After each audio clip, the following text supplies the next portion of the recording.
જય હિન્દ ખેડૂત મિત્રો, વિડીયોમાં તમે આઈસર 368 ટ્રેક્ટર જોઈ રહ્યા છો. તે મહેન્દ્રસિંહને વેચવાનું છે. વિડીયોમાં તમે ટ્રેક્ટરની કન્ડિશન જોઈ શકો છો.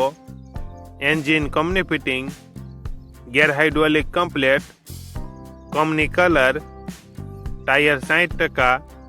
ટ્રેક્ટરમાં કોઈ પ્રકારનો ફોલ્ટ નથી.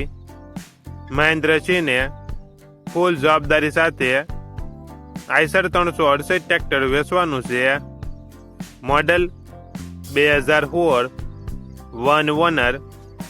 ટ્રેક્ટરની કિંમત 2,80,000. કિંમતમાં ફેરફાર કરી આપશે. આ ટ્રેક્ટર તમને ક્યાં જોવા મળશે તેની વાત કરવામાં આવે તો જિલ્લો ગીર સોમનાથ, તાલુકો કોડીનાર અને ડોઆસા ગામે જોવા મળશે. ટ્રેક્ટરના માલિકનો નંબર નીચે આપેલો છે, ત્યાંથી તમે વધુ માહિતી માટે માલિકનો કોન્ટેક્ટ કરી શકો છો અને તમારા વધુમાં વધુ મિત્રોને વિડીયો શેર કરો.